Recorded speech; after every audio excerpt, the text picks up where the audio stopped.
na Chineke na-enyere m aka. Ọrụ nke Chineke agaghị agwụ ike. Amen. Hallelujah.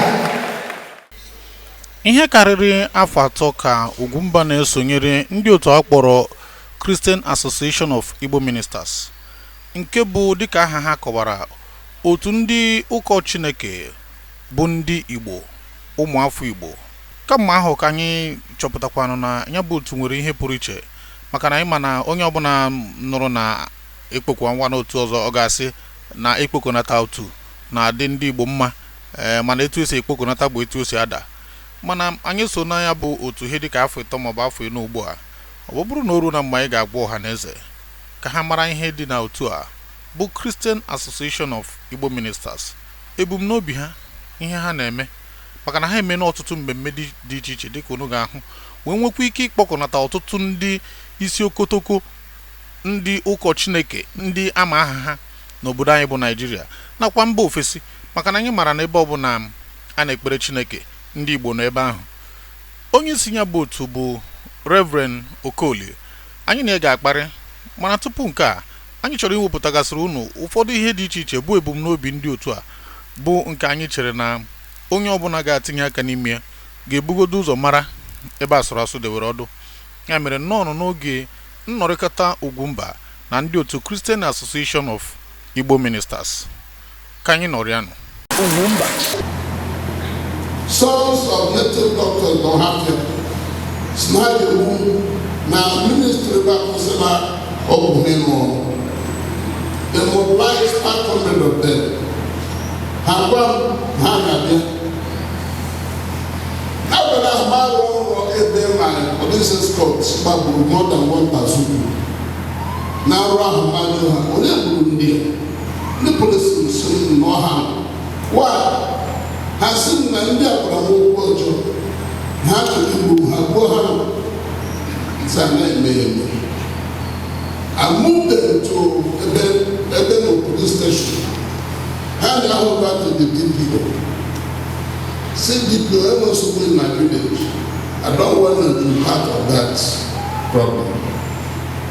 As we're coming down, my driver saw them, 500 of them. They had no up. Now, tell guys to more than the job. I belong to a kingdom. And the wonders of that kingdom is that this God will protect us. I said, hey, Daddy, I know you don't care about your life. I'm a young husband. Can you shut up your mouth? As they were marching towards us, they turned and began to run back.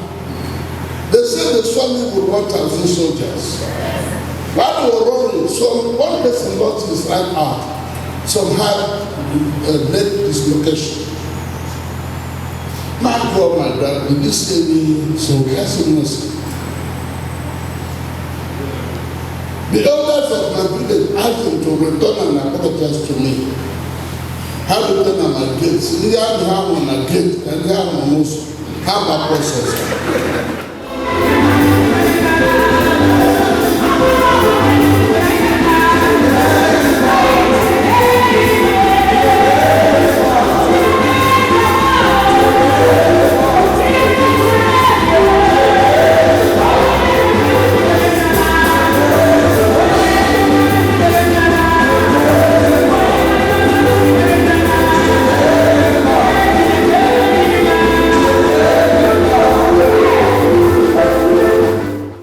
Otu ebumnobi ya bụ otu metụtara anyị n'obi anyị ji sị ka anyị gaa n'ihu na nkata anyị bụ mgbe onye nchịkọba ya bụ otu bụ Apostle Solomon Okolie kwuru na o ruo na mgbe a ga-anaghachi azụ n'etu ikpere Chineke si bido.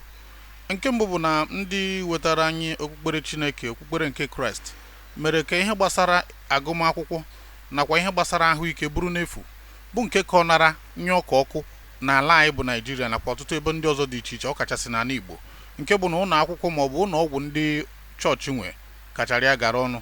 Ha wee kwuo na a ga-arụrụ ndị Igbo anyị ụlọ mahadum ebe a na-ama na-akwụ ụgwọ na-agụ akwụkwọ. Emechaa nke a agazie n'ihu iwepụta ihe dịka ma ụlọ ọgwụ ma ọtụtụ ihe ndị ọzọ. ebe ka ego ga-esi pụta? Ọ bụ site n'ego mma a na-atụ n'ụlọ chọọchị. Ọ bụrụ na anyị kọ onye bụ mmamịrị ọnụ, ọ ga-agbata ụfụfụ. Ka anyị na Apostle Okorie kparịa. Afambo Apostle Dr. Solomon Chukwuemeka Okorie. Ọmụ bụ onye isi nke ndị Christian Association of Igbo Ministers, bụkwa onye nta akụkọ na-ebipụta akụkọ a na-akpọ The Eastern Eye Magazine and Newspapers and Preachers News International. Ndewo. Ịma na abịa n'ala Igbo taa, ihe eji mara ndị Igbo bụ nzukọ ụmụnne. Otu o si dịrị na ala Igbo, ịma dịka ebe anyị bi na obodo Lagos, enwe ya na-akpọ Town Union, Village Meeting na ụmụnne. Ọ ndị Igbo na-eme ya. Abịakwanụ na ndị na-ekpere Chineke, achọpụtara m na enwebe nke anyị nwere jikọtara ndị niile Chineke tere mmanụ gba ụwa niile gburugburu bụ ndị Igbo. Chineke wee kpanyere m ụka si na ọ dị ka ndị Chukwu tere mmanụ n'ala Igbo na-arahụ ụra, mere mpụ dị iche iche dị abata n'obodo anyị bụ ala Igbo. Ọ sị dịka ọ kpọrọ Moses oge ọ nụrụ akwa ụmụ Israel na ala Egypt, ọ ga-akpọ Moses si ya ngwa bịa na anụgo m akwa ụmụ Israel na ebe n'ala Egypt, bịa ka ịkpọpụta ha. Otu a ka Chineke si bịakwute m ebe m nọ n'ụgbọelu na-eje mba Amerịka. Ọ sị m na m ga-abịa ka m bịa kpọta ndị Chineke tere mmanụ n'ala Igbo, kpọkọta ha ọnụ. Nle anya sị ejighị m ego, enwe m ego, enwe m aha, ka otu m ga-esi mee ya. Njekwuru ndị mma nwere aha dịka Bishop Humphrey Rumaka, njekwuru ya sị na ekwulepụ ihe Chineke ekpe na m, aga m achọ ka ị bịa wuru onye isi ya ka m na-eje ije ụkwụ. Ọ sị m mba, na ya ahụ Chineke ekpa na m jee wuru onye isi, na ya ga-akwado m. Njekwuru onye ọzọ a na-akpọ Army of Jesus, Pastor Pastor Eric Okechukwu. Njekwudie si elekwe, ọ sị m na ya ga-akwado m mbịa were chọọchị aji bido mitin ahụ. Njekwurukwe onye dịka Pastor Candy, mkpọ ha gwacha ha onye ọla m gbara ka ọ bịa bụrụ onye isi. Ọ sị m mba, si m bụrụ onye isi, ama m ụjọ tụga ha ma ihe ga-ada ada ma ọ ga-agakwa aga. Ịghọtago?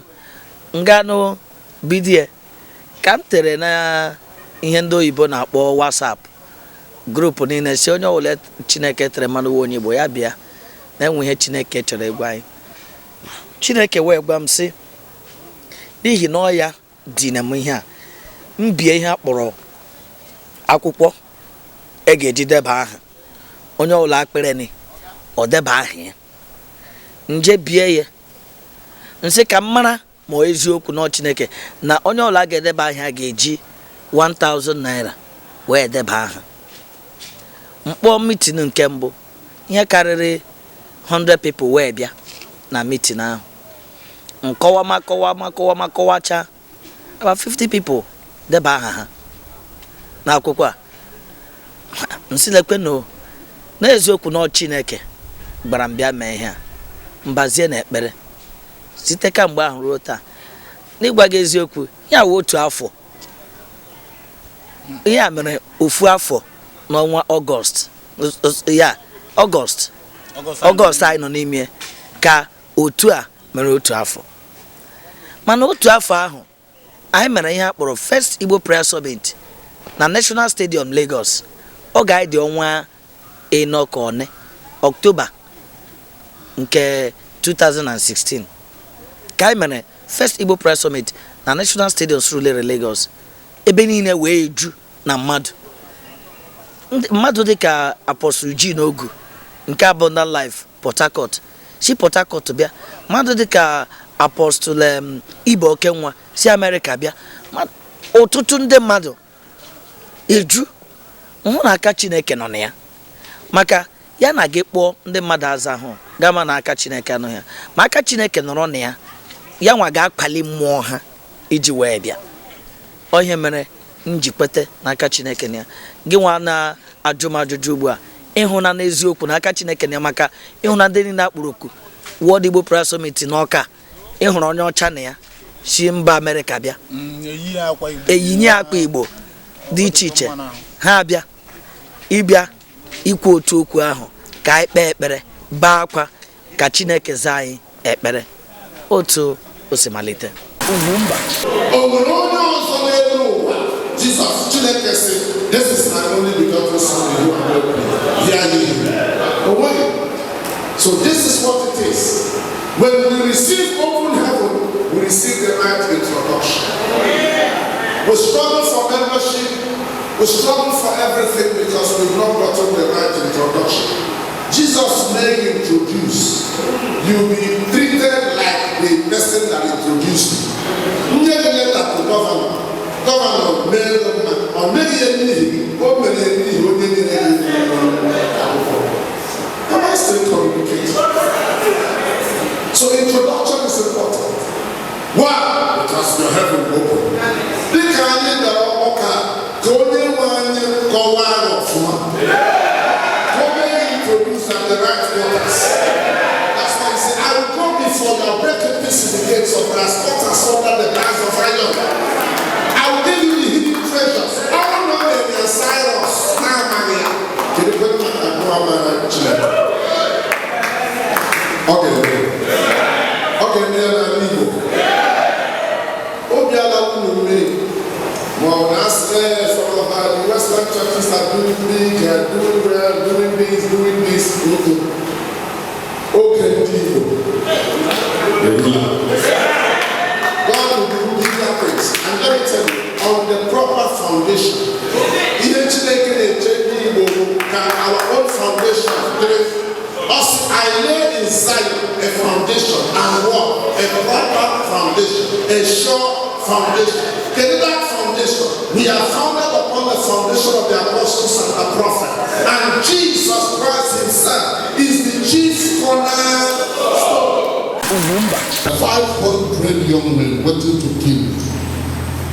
And the man told them that if I am about to preach, every Muslim in the north will have 23 years setback. And that they should do all they can to kill me. And God said, fly into Abuja. Find a convoy of 10 jeeps and 5 escort jeeps to take you from Abuja to Kaduna. We moved 15 jeeps from Uyo. We sent 6 trucks from Uyo straight to Kaduna, but the other chiefs went to me with plane and ordered to pick me. As we're coming at a terrible speed with the light on, with the security men with the button that goes out, every Muslim knew there was trouble in the air. Manakafe, the governor of Kaduna State, told me he fasted, I prayed and cried and said to God, if they'll kill this man, not when I'm in office.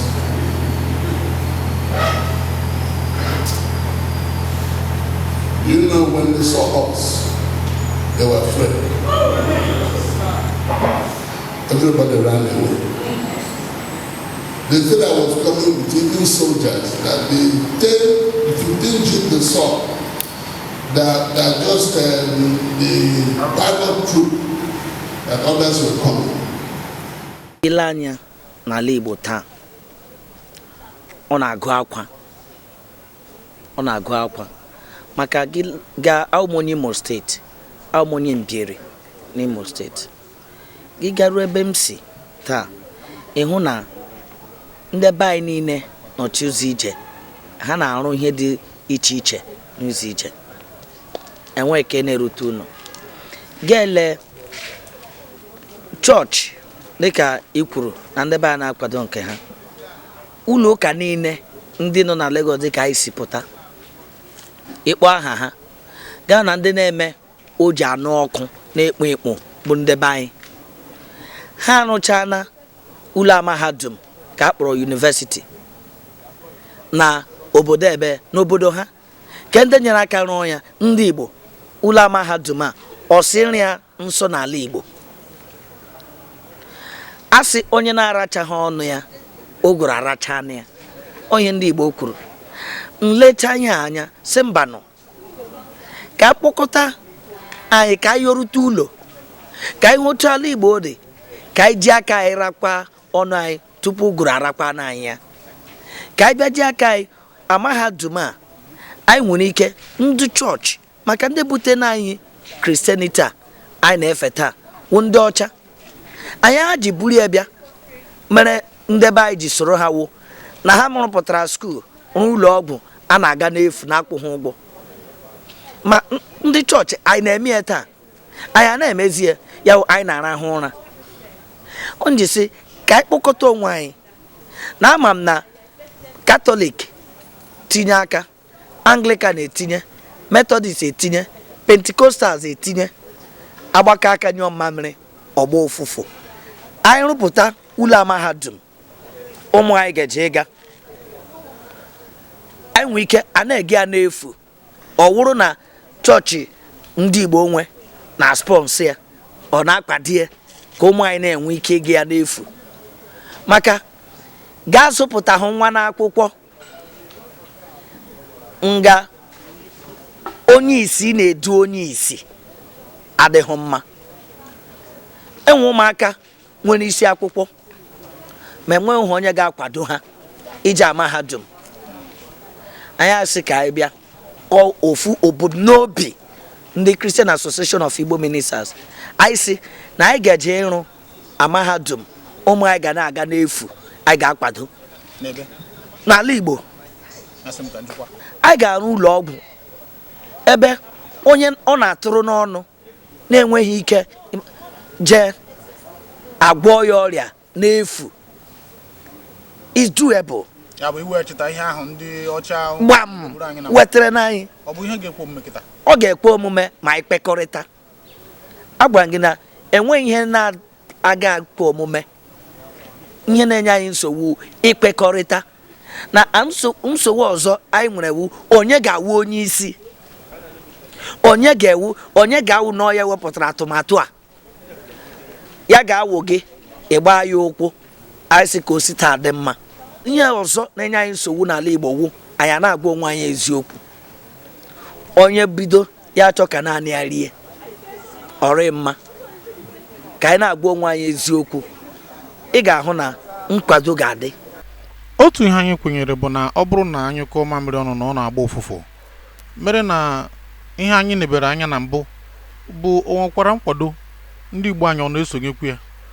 Ọ bụ ihe obi ụtọ na ọtụtụ ndị isi okotoko na ihe gbasara ịgbasa ozi ọma bụ ndị ụmụafọ Igbo ekwenye na isonyere na ya bụ atụmatụ nke Christian Association of Igbo Ministers wee na-akpọzi oku ọ bụrụ na ịbụ nwafọ Igbo bụ onye na-ejere Chukwu ozi ịgba mbọ sonyere n'otu a site n'ịkpọ akara ekwentị ị ga-afụ ugbu a maka na a na-eme ka ya bụ otu gazuo ụwa niile gazuo mba niile ọnụ ma ndị bi Lagos ma ndị bi na mba Afrịka ndị ọzọ ma ndị bi na mba ụwa niile dị iche iche maka na anyị mara na ọtụtụ ihe ndị a bụ ebumnobi ha ugbu a enwekwana ndị bidoro mewu ya a na-emebi ya n'obodo oyibo ewebatara ya anya ugbu a enwe na ụfọdụ ụlọ chọọchị ọ ga-abụ ịga n'ụlọ akwụkwọ ha ịga akwụkwọ n'efu na-akwụghị shishi ma akwụ ha afọ ya bụ na ọ bụ ihe ga-ekwu omume na ọ bụrụ na ewepụ anya ukwu ntụ na aghụghọ ọkọta ọkonye n'ọnụ dị n'etiti anyị nwa bụ ndị nke Kraịst bụ ndị na-akpakọ ego ka a ga-asị na-eji ego azụta n'igwe ka anyị gaa n'ihu. Kedu ihe mkpa niile iji wee nye nkwado bịakwa hapụ ihe niile na-emebịa maka mmemme a? Because anyị bịara ijikọ onwe anyị ọnụ jikọ obi anyị ọnụ jikọ okwu anyị ọnụ anyị agọzi ya n'Igbo agọzicha ya n'Igbo anyị agọzi onwe anyị ka o wee dịrị anyị mma dịrị chọọchị mma dịrị ezinụlọ anyị mma dịrịkwa anyị mma dịrị ndị Igbo mma nke onye ya jụrụ adajụ onwe ya anaghị elopụta ife. Yes, di m si Enugu. Ebe na Enugu? Iyi. Onye iyi. Yes. Yana Niki si ofu ebe. Chukwu amakwudu nno nwanne m nwoke Oh, nwanne nwoke. Ahize Chineke. Amen. Daalụ gịnị pụtara ebe Oh, Igbo Summit, World Igbo Summit, but I'm here. Apostle Solomon and Chikota ndị isi Igbo, because I feel no good time for Igbo land to change and move and develop. And okay, anytime Chineke try change anything, no leaders go build on a build from the mother, but the resource, but the treasure of God. So Apostle Solomon Chikota ndị Igbo leaders to start with, and then we'll be here for the past 2 days addressing the fact that Igbo need to move forward. So mgbasa, you know, onye ọbụla na-azọ, onye ga-aka ibie, mana anyị ji sike na-ekpe ekpere, it will be achieved. Anyị ji si n'oke na-ekpe ekpere, anyị kwụ n'otu. Anyị kwụwana n'otu, we will overcome anything. But it may not start so easy, but so good. We thank God. And we'll continue to go. Jesus, the last prayer he prayed for the church is so that the people will be one. Oh, challenge. Being one will be a challenge. I want to their own cause. That stigma is a spiritual thing, and that tag we must reject it. And as we work together and pray together, we reject the tag, and together we are stronger. Because none of us is stronger than all of us. Ndalo. Aha m bụ Bishop Humphrey Erumaka. I'm onye Ụbakala, Ụmụahịa, Abia State. Na-elekọta ụlọ chọọchị bụ Word Based Assembly nọ na Okota, Lagos. Ọwụ maka ọgbakọ Bono Christian Association of Igbo Ministers nke nwanne anyị nwoke Apostle Solomon Okorie na-ehikọta. He has been one of the young men that have followed my ministry, and ihe ya na-amasịkwa m. I have been his mentor in his publications. So mgbe ọ sị m bịa ka m bịa kwuo okwu ebe a, ọ ihe m kwere bịa. Ọ bụrụ na ndị akpọkwasịrị aha m ga-esi na mmehie ha pụọ, chegharịa ma chigharịkwa, ma kpọkuo mmụọ bụ Jehova bụ Chineke nke ụsọ n'ụlọ nke ndị agha, aga m esi n'eluigwe n'ọnụ ha, gbaghara ha mmehie ha, gwọọ ana ha, ma mee ka ihe dịrị ha na mma. Etu a ka akwụkwọ nsọ kwuru. Mana ka onye ga-edukwanụ ndị Chineke bụ ndị akpọkwasịrị aha ha, ka onye ga-eduru ndị Igbo gaa n'ihu Chineke, ebe ọ bụzi na ihe gbasara okpukperechi na-adazi agharamịgha, onye ọbụla na-emezi etu o si dị mma, onye ụfọdụ ụmụ egwu agwara ọgwa kazi nke ugbu a. Nnapụta ndị Igbo guzobekwa n'isi n'ịnaghachi azụ n'ebe Chineke nọ. Ya mere ugbu a ọ bụ na ndị nzukọ ndị Igbo ndị na-ejere Chineke ozi bụ ndị nke ụmụafọ Igbo abịakọta n'ọnụ, a na-atụ anya na ha ga-eduruzi anyị naghachi azụ n'eziokwu ka Chineke wee nụ ekpere anyị. Ya bụ ebumnobi ndị Christian Association of Igbo Ministers. Ya mara anyị ji na-eso ha. How can money be trusted to you? This is where you judge yourself. How faithfully you're offering and tithing, you that is preaching. Do you have tithe record? What has happened to us? That right now, because you want money, you can now invite youth copper prophets and tell them in advance, this person in my church has this person in my church has this, he's going through this problem. Give him prophecy and he will bring the money.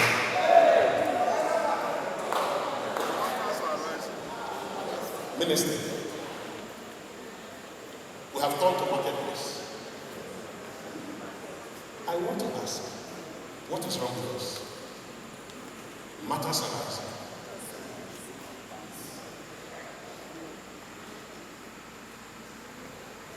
If you really want to command, you need to be trusted. How many of us have borrowed money and returned it back? Biko mgbe ị na-ekwu okwu na mụ nọ emetụrụ ebe nwere etu osi betụkasị anyị n'obi ihe gbasara mmụọ nchịkọ dị n'ahụ ndị Igbo enwere ụtọ aka ebe ndị mmadụ na-agbara ọsọ na ya bụ ihe dịkwa ma n'ime ụlọ nsọ Chineke ya bụ onye kwunye ibe ya kwatuo ya. Ihe nkwuke na-ebu ka anyị mụta dịka ndị Igbo inyere onwe anyị aka ịkwanido onwe anyị ka ọ ghara ịbụ onye na-ekunita a na-azọgbu ya, ha zọgbuo politiks, ha zọgbuo n'ụlọ ụka, a na-azọgbu ebe niile, maka na ndị Igbo bụ ndị Chukwu gọziri agọzi. Ebe ọ bụla ha nọ ha na-ekunita, mana ha nyezere onwe ha aka ha ga-emekarị ka ha mere. Ọ maka ịkpata nji na-ekwu ka ndị Igbo ebe ọ bụla ha nọ in the political world, ebe ọ bụla anyị nọ, ka anyị nyere onwe anyị aka soro kwado onwe anyị, because akpọrọ ndị Igbo asị n'obodo Naijiria ka ha ghara ịkpọzikwa onwe ha asị n'obodo Naijiria. Mmụọ egbe buru ibi akwatu onye karịrị akarị n'oge wadị ugbu a. Abịa n'obodo anyị bụ Naijiria, ọ dị ka ndị ọ bụ anyị na ha na-eme ihe ọbụla ga-ekwe omume iji nwee mee ka anyị bụrụ ndị a kwaturu site na mmegbu na mbiagbu na mkparị n'ụdị dị iche iche. Ajụjụ anyị jụrụ onye isi ndị Christian Association of Igbo Ministers bụ n'ebe ọ gbasara ndị ozi Chineke. Anyị maara na mgbe ụfọdụ mmegbu na-aka nkụ. Ọ bụ eziokwu na ọ na-abụkwa mgbe ụfọdụ ọ bụrụ n'etiti onye Igbo na ibie, ma ọ bụ etiti onye Igbo na onye mba ọzọ na-abụghị onye Igbo. Ọ bụrụ na ọ daa ụdị a, kedu etu ndị Christian Association of Igbo Ministers ga-eji tinye ọnụ igosi ndị a na-emegide anyị, ndị a na-akpagbu anyị, nọ mmadụ nwe ọgọdọ ewu na-ata? Ịmago na asị na anọrọ ofu onye oru azụ anara na ibie. Ebe ọbụla a na-emewu onye Igbo, anyị lee anya n'eziokwu, mmewu dịkwa n'ụdị na ụdị, ma anyị leba anya nyochaa n'eziokwu si na onye Igbo na a na-emewu ya, anyị ga-eji ịga jụọ nwanne anyị a na-emewu o mere gịnị, aka ọnụ anyị etinyekwa ọnụ mee ka udo wee dị. Dịka enwere ihe iji maatụ, onye Igbo zụrụ ala ebe ọ na-arụ ụlọ ụka ya over 20 years. Ndị Alakụba wee bịa si na ha nwezi ala ebe ahụ, na ọ kwapụ na ọ ga-akwụkwa ha 5 million or so ma pụọkwa n'ala ahụ. Anyị asịrị mba na ihe dị otu adịnụ ma mmewu ibu arịrị bịakwute anyị. Moses pụtara hụ ụmụ Ijipt, onye Ijipt na onye Israel ebe ha na-alụ ọgụ. Ọtị na onye Israel egbuo na onye Ijipt. Ọ pụta mbọsị ọzọ hụ onye Israel na onye Israel na-alụ ọgụ. Ọ sị ya, nwanne ele ihe unu na-arụkọta onwe unu ọgụ? Onye Israel sị ị chọrọ igbu m otu isi gbuo onye Ijipt? Ọ nọ n'akwụkwọ nsọ mere Moses iji gbaraga n'ụlọ Fero gbafuo n'ihi na ihe ọ chọrọ iwu family secret abụọ na ọ ihe na-eme n'ala Igbo taa. Anyị na-ere nwanne anyị site n'isusu ọnụ. Gị bịa ka isi ka ị dọọ nwanne gị ahụ etinye gị na nsogbu. Ọ na-eme eme sisi na ọwụ ya nwa gwara gị, ịghọtago? Anyị na-enyocha tupu anyị etinye isi. Ndewo.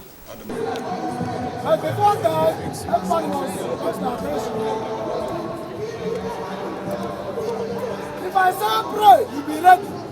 If I say pray, chant, you be at attention. If I say stand up, eyes, you'll be at ease. All those things is simple. It's like attention. It's like attention. Come and see my God is faithful. Well, things impossible. There's no God they can do. He never is not trouble. He announced my freedom. The other sees able. The other knows it. He only will be you. Come and see my God is so wonderful. Come and see my God is faithful. Well, things impossible. There's no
ụkọchukwu chọrọ ịbata otu a ịma na ndị Igbo ada azụ afọ uru na-adị kedu ihe bụ uru ama na uru dị nke bụ ihe na bụ eluigwe mana enwere advance a na-akwụ n'ụwa na onye bịa soro kwado ihe a Chineke si gị mee Ugwumba uru na ya erika n'ihi na onye ahụ kemgbe na ọ ga-erite ala Igbo n'uru maka ihe awụhụ ihe anyị bịara wụ ka eme ka ala Igbo dị mma onye chọrọ ịbata ya ga-ebu n'obi na ihe ebere ịrụwo ka ala Igbo mee gịnị dị mma ala Igbo dị mma ọ dịrị mụ na ya enweghị gaghị na-eke enwekwa onye politishan na gọọmenti sponsọ gaghị ama m na ịma nke ahụ ọfụma bikos ịjụọda m ya ịmakwu na ndị be anyị a na-akwado ihe ha hụ nọ nke Chineke bụ ndị gọvanọ anyị akwa ịma otu ahụ onye ọbụla bịara n'isonyere anyị wụ n'obi na ala Igbo ga-adị mma ya esoro mee ka ala Igbo dị mma uru nọ na ya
dịka anyị na-ekwu na uche gị dị na ịchọrọ isonyere ndị otu a dịka onye ozi Chineke ịbụrụ nwa afọ Igbo ebe ọbụla ị nọ n'ala Igbo ma ọ bụ n'ebe ọbụla na Naịjirịa nakwa mba ofesi ịchọ ka ebute otu a bịa na ebe ị nọ ka e wee kpokọba ndị Igbo ọ bụrụ ha na ihe ha na-eme na-adịghị mma na ịnwere ezi obi a ga-eji hazie ya bụ ihe biko kpọọ ha n'akara ekwentị 08032164031 ya na 07036544716 ebe a ha na ugbu a dịka ị na-ekiri ha bụ ebe ha nwetara dịka isi ọnọdụ ha dị n'Enugu steeti ya mere ya bụ ihe ebirikwana n'ọkụ ọ bụrụ na ị chọrọ isonyere ha biko kpọọ ha n'akara ekwentị a ka gị na ha kparịa ka agwa gị etu a ga-esi mee ya maka na ya bụ ibu erukwa na mgbe onye ọbụla ga-atinye aka udo dịrị unu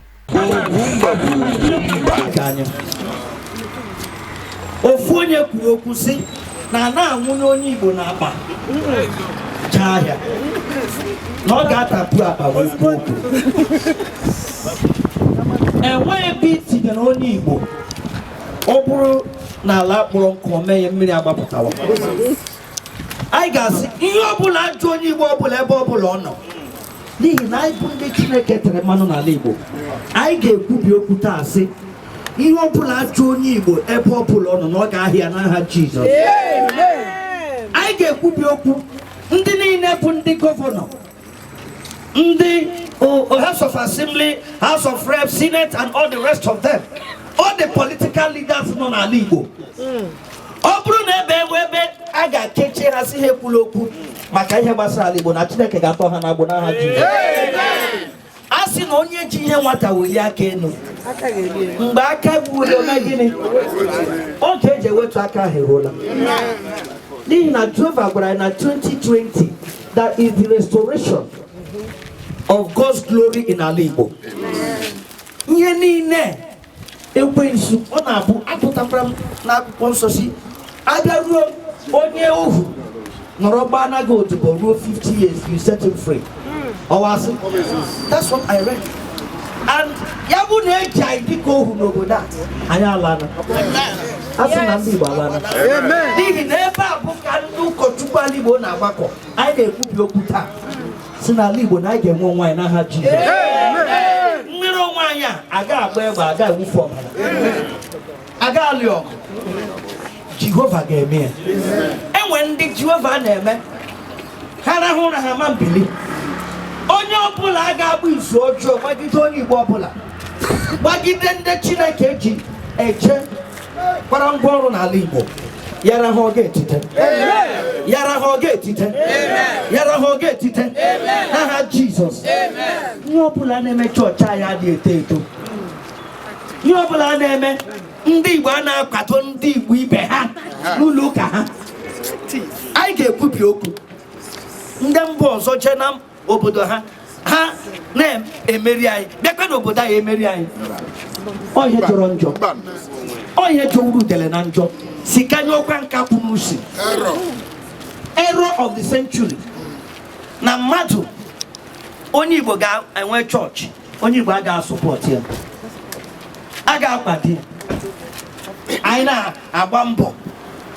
Enwe ihe my mentor Bishop Onferumaka kwuru, Osho crabology, nsịkọ achịjuo ya na ekete ma owu na efere ekpuchikpere ya, don't bother to cover it. Enwe ka ga-arịpụ ke chọrọ ịpụ nwanne ya dọdị ya si jebe anyị niile na ebe a. Ya wụ na onye Igbo chụrụ ibili onye Igbo dị adọdị ya ọma mmezi ọzọ. Anyị enweghị aha ọjọọ ekwusina na enweghị na-aga n'ala Igbo, ihe na-aga n'ala Igbo. A sị na ihe na-aga n'ala Igbo, anyị ga-asị ụmụ nwanne anyị niile na ha ga-akwado anyị n'aha Jizọs. Nnọtụ ana m ekpe ya ka ekpere si Chineke meme ndọs. Mmadụ na-eme CV ya tinye aha ụfọdụ ndị ahụ kwe ka aha ha anya n'ime ya. Ọ bụ ndị ọ ga-awa aha ha sị oke ebe onye dị otu a mana onye dị otu a. Ngawa mmasị Chineke metụrụ m ihe ị ga-eji sị na onye a na Chineke dịkwa na mma. Ana m ekpe ya ka ekpere, ana m arịọ ya ka ma maka naanị otu ịrịba ama Chineke ga-eme n'ozi na-aga ga-emechi ọnụ ndị mmadụ.